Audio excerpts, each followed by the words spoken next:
Before starting this video, I do want to give a thank you to my patrons that support the channel. And if you would like to support the channel, there are some great benefits for you in the link down below. So with that, let's get into today's video.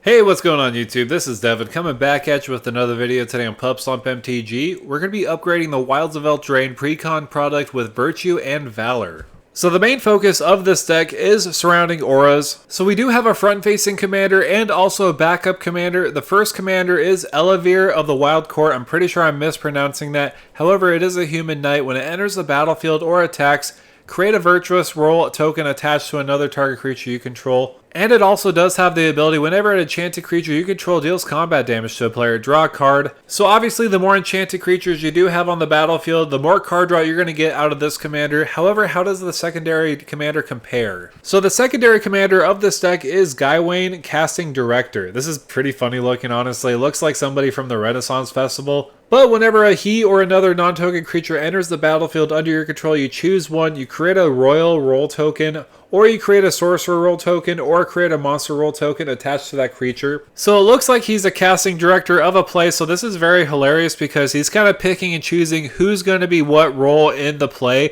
So honestly, flavor-wise, this is outstanding. So both of these commanders make specific role tokens, so let's discuss some of the tokens that you will be creating. So for example, you'll be making a royal, a sorcerer, or a monster token, or even a virtuous token with the other commander. So each of these have a pretty specific ability. The royal role has the ability of giving an enchanted creature +1/+1 and has ward 1. The sorcerer role will have an enchanted creature gets +1/+1, and whenever this creature attacks, you scry 1. And whenever a monster role is created and putting onto a creature, enchanted creature gets +1/+1 and has trample. And with the virtuous role, enchanted creature gets +1/+1 for each enchantment you control. So I will say that's the more powerful option. So we're going to go with Eldraine of the Wild Court to go with. However, I do love the other commander. Don't get me wrong.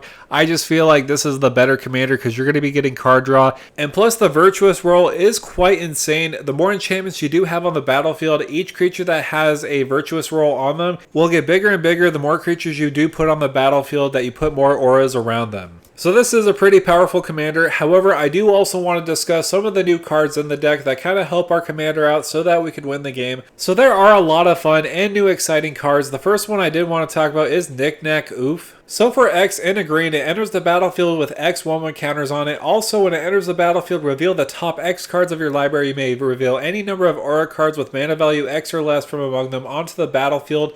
Yeah, onto the battlefield, not just your hand. That's quite insane. Then put all the cards revealed that way that weren't on the battlefield on the bottom of your library in a random order. So obviously, the more you pay into the X ability, the bigger this creature is going to get, and the more auras you're going to be putting on the battlefield. Knick-Knack Oof is pretty excellent in the deck, no question about it.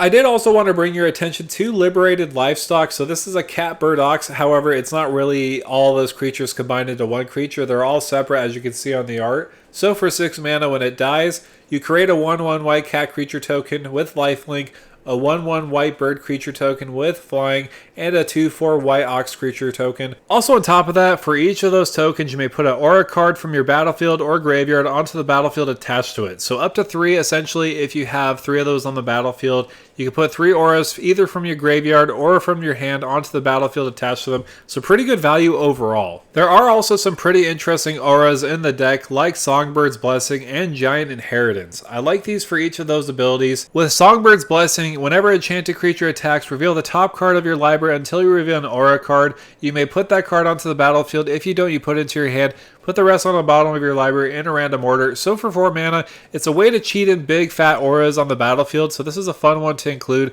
Giant Inheritance is just equally as fun. The enchanted creature gets +5/+5 and has, whenever this creature attacks, you create a monster role token attached up to 1 target attacking creature. So what's nice about this effect is the fact that you could actually attach it to the creature that has Giant Inheritance attached to it, so that it can have trample and +1/+1. Also, it will have +5/+5, so it could get through some extra damage. Plus, Plus, whenever it is put into the graveyard from the battlefield, return it to its owner's hand. So it has that reusability where if it goes to the graveyard, if your creature did die and it went to the graveyard, you could just put it right back to your hand so that you could attach it to something else. Another great recurable option is Unfinished Business. So for 5 mana, return target creature from your graveyard to the battlefield, then return up to 2 target aura and or equipment cards from your graveyard to the battlefield attached to that creature. So not only is this a great reanimation spell, putting a creature to the battlefield, on top of that you could buff it up with some auras so that you can make it even stronger on the battlefield. But with that, I did want to talk about one more card with Timber Paladin. So for 2 mana, as long as Timber Paladin is enchanted by exactly 1 aura, it has base power and toughness 3/3.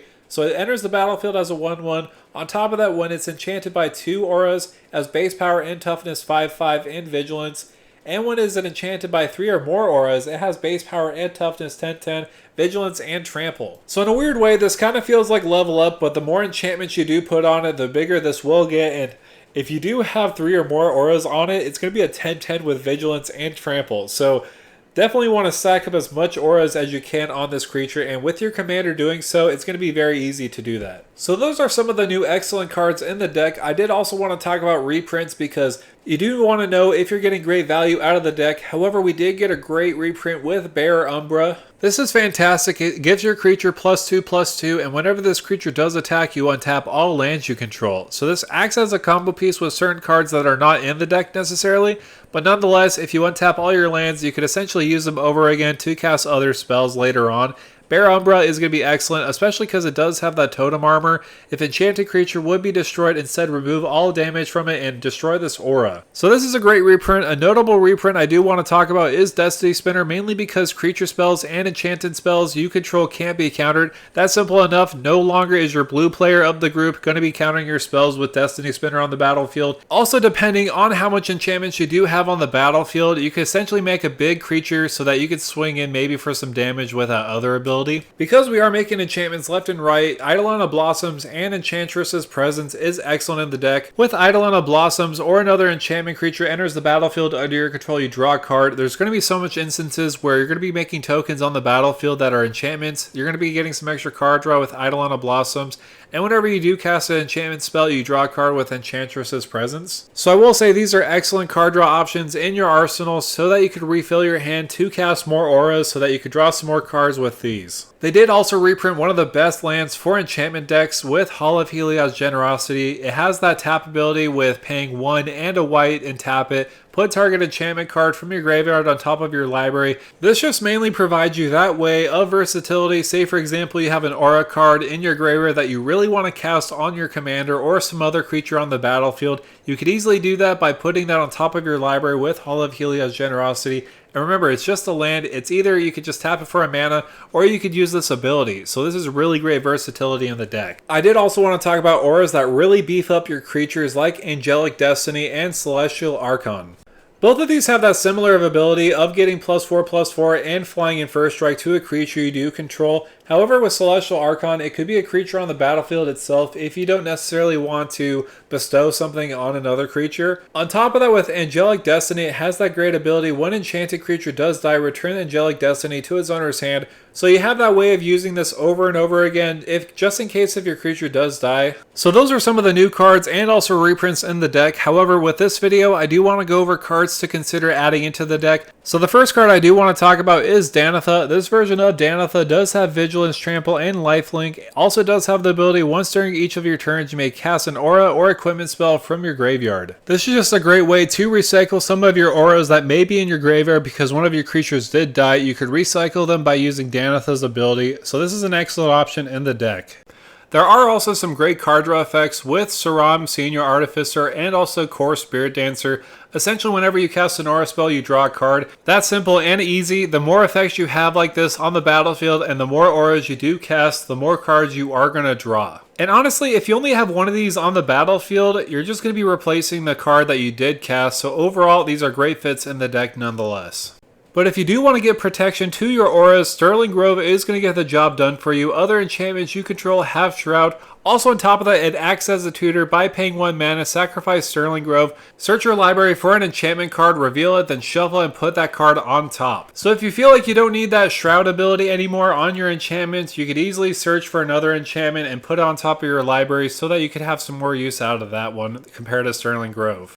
Another new card I do want to bring your attention to from the Commander Master set is Ondu Spirit Dancers. So for 5 mana, whenever an enchantment enters the battlefield under your control, you may create a token that's a copy of it. Do this only once each turn. So if you do notice, whenever an enchantment enters the battlefield under your control, it doesn't specify whether it's a non-token or a token one. So you could use either or. So when your commander is putting a token on the battlefield that's an enchantment, you'll make an additional one on top of that. So I will say this card is going to be an absolute headache for your opponents. On top of that, I did also want to bring your attention to Calyx Guided by Fate. So whenever Calyx Guided by Fate or another enchantment enters the battlefield under your control, put a 1/1 counter on target creature. On top of that, whenever Calyx or an enchanted creature you control deals combat damage to a player, you may create a token that's a copy of a non-legendary enchantment you control. Do this only once each turn. So yeah, this could be quite insane then in the deck, mainly because we could buff up our creatures, and on top of that, we can make extra copies of our auras that we do have on the battlefield to buff up our creatures even more with Calyx. So those are some of the inclusions I did want to highlight. I do have a lot more inclusions down below in the deck list with Moxfield.